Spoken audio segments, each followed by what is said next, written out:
यादव, अब बोलिए, इतने सालों से आप सवाल उठा रहे हैं कि देखिए मंत्रिमंडल विस्तार नहीं हो रहा है, सब खटपट चल रही है। आपने सुना दोनों पार्टी के प्रवक्ताओं को, वो तो कह रहे हैं देखिए सब बढ़िया चल रहा है, हो जाएगा ठीक। हमारे तरफ से हाँ, मानक जी, हमारे तरफ से हमारे पार्टी के कोई आधिकारिक बयान ये नहीं है कि मंत्रिमंडल का विस्तार क्यों नहीं कर रहा है।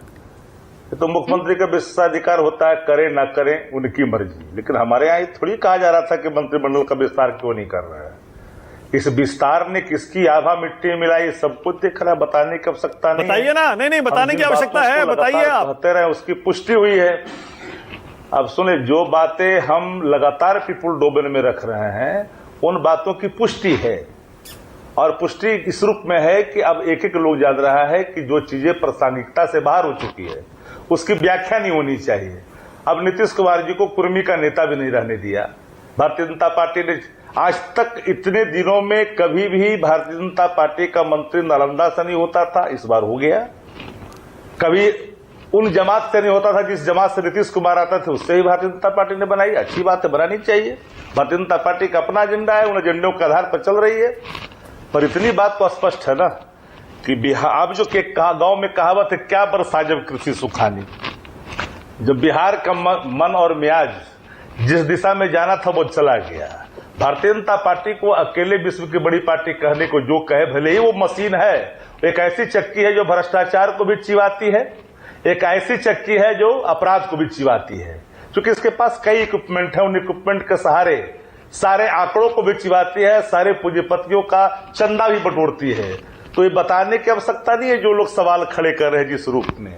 अब परिवार के सदस्य को अगर आकर करके अपनी परिवार के संदर्भ में यह व्याख्या करनी पड़ती हो कि भाई इनको मान लीजिए इस बार, पर once upon a time there was a chief minister, अब उसकी बात छोड़ दीजिए, उन पर हम जाना ही नहीं चाहते।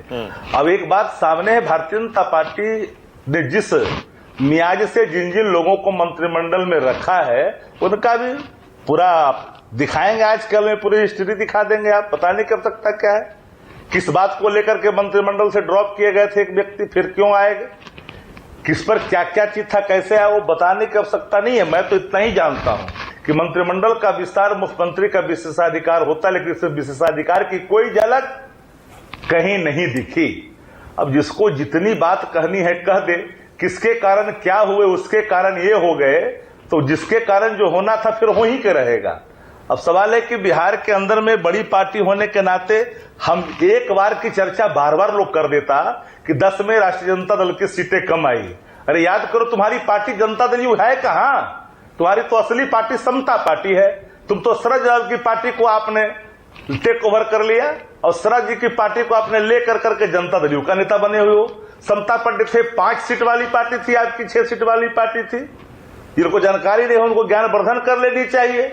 जनता दल 7 लोग को कहाँ इतिहास में जा रहे हैं? आप भी तो जनता दल में थे भाई, उससे पहले जाइएगा तो फिर इतिहास तो पुराना इतिहास में कहाँ जा रहे हैं? नहीं, मैं वही बात कर रहा हूं। मैं जनता दल में था और आज भी जनता दल के रूप में राष्ट्रीय जनता दल बिहार के अंदर में वही है, अलग से कुछ नहीं है, अलग से कुछ नहीं है।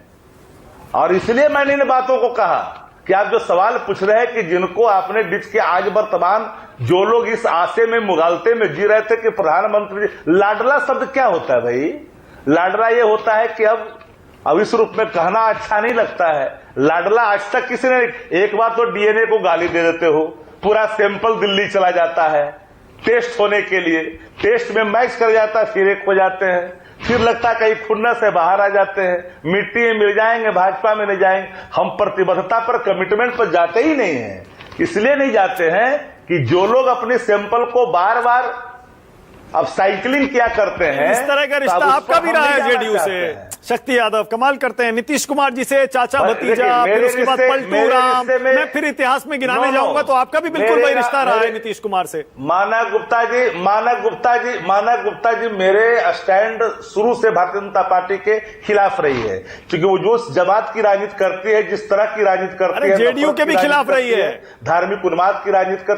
सुन लीजिए, आप सुन तो लीजिए पूरी बात। हाँ। हमने जब भी कोई कहा है भारतीय जनता पार्टी के खिलाफ अलायंस के सवाल पर हमने समर्थन दिया है, बड़े भाई होने के बावजूद भी समर्थन दिया है। ऐसा नहीं है कि ये तो 19 में समझे थे कि हम चले गए, 20 में तो सारी हैसियत में आ ही गए थे। अब तो जिसकी प्रासंगिकता, मनोदशा, देह की भाषा से आम और आवाम अवगत हो चुका है, उस बात को भारतीय जनता पार्टी समझ करके ही निर्णय ली है। अब भारतीय जनता पार्टी ने अगर भागलपुर की सभा में नहीं कही ये बात, तो बात समझ जानी चाहिए। अब इस पर व्याख्या करने के बजाय तो सारी बातें हमने आपको कह दिया कि अब जिस जगह से जिन जिन लोगों को नामित किया गया, वो तो आप यह बात तो बिल्कुल शक्ति यादव थोड़ा खुलकर कहिए ना, जरूरत नहीं है, थोड़ा खुलकर कहिए शक्ति भाई, और कह दीजिए एक बार फिर से बीजेपी नीतीश कुमार की पीठ में खंजर भोंकने वाली है, उनको मुख्यमंत्री का चेहरा नहीं घोषित करेगी और चुनाव अगर जीत गई तो उनको सीएम नहीं बनाएगी। पीठ, अच्छा इसमें भी कहीं आपको लगता है क्या, कोई दो राय लगता है क्या? ये अमरलता जिस वृक्ष पर बैठता है उस वृक्ष को, उसकी हरियाली को समाप्त कर करके अपने अंदर हरियाली लाती है। अब सिंधे जी से लेकर के, शिवसेना से लेकर के उड़ीसा तक की सफर आपने बहुत ही बारीकी से समझा है। भारतीय जनता पार्टी का तो यूं ही सीएमओ पर अप्रत्यक्ष तौर पर कब्जा ही है, जिसको नोटिस थमा करके बाल बच्चों को रिटायर अधिकारियों के माध्यम से सारी चीजों को एक्सक्यूट करा ही रही है, क्योंकि वो उसको पता है कि जनता दल यू अब एक तरह से frontal organisation Bharatiya Janata party का हो चुका है, उसी आइडियोलॉजी को इम्प्लीमेंट करती है। शक्ति भाई एक सेकंड, एक मिनट, ये जो आप बातें कह रहे हैं ना कि बीजेपी जेडीयू बिल्कुल एक हो गए, मैं आपकी बात मान भी लूं तो इसमें तो आप ही का नुकसान है। इसका मतलब दोनों अब अलग होने वाले हैं नहीं, कोई नुकसान नहीं है, और साथ में चुनाव लड़ेंगे और वही होगा जो लोकसभा चुनाव में हुआ था। तो क्या फर्क, तो आप क्या करेंगे बताइए? अच्छा 20 में ही हुआ था क्या? अरे भैया 19 में हमको एक भी सीटें नहीं आई थी, 20 देखे हैं कि नहीं देखे हैं? एक कालखंड की चर्चा करते हैं, अन्य कालखंडों की चर्चा क्यों नहीं करते? हम तो लगातार भाई 20 में जरा गठबंधन बताइए, कौन किसके साथ था बताइए? कौन किसके साथ नहीं था? हाँ, आज तो आज भारतीय जनता पार्टी का कई जो है बेबी प्रोजेक्ट काम कर रहा है, हम सब पर नजर है राष्ट्रीय जनता दल की, और हम लोगों ने पूरी ईमानदारी से इस बार तो एक ही संकल्प है, नया बिहार तेजस्वी सरकार, पूर्ण बहुमत अब की बार। मान लीजिए शक्ति यादव, नीतीश कुमार जिसके साथ होते हैं वही चुनाव जीतता है। बिहार में नीतीश कुमार का कोई तोड़ नहीं है। वो प्रासंगिकता भी, एक कहावत भी समाप्त हो जाएगी। अब देखते जाइएगा, ये भी मिथ्या समाप्ति होता दिखाई और इस बार तो नीतीश जी के पुत्र भी आ गए थे, अब निशांत कुमार भी आ रहे हैं। अरे भाई तो हम तो कह ही रहे हैं ना, निशांत कुमार जिसकी गुहार लगा रहे हैं वो बात तो आपने कही दी। हम उस बात पर देखिए, किसी के बाल बच्चा राजनीति में आता है, हमारी कोई उससे आपत्ति नहीं है, जनता मालिक होती है, जनता तय करती है। हम लोग किसी के आने पर कोई सवाल नहीं खड़ा करते हैं, इसलिए नहीं करते हैं कि जनता तय करते। ठीक है, ओके।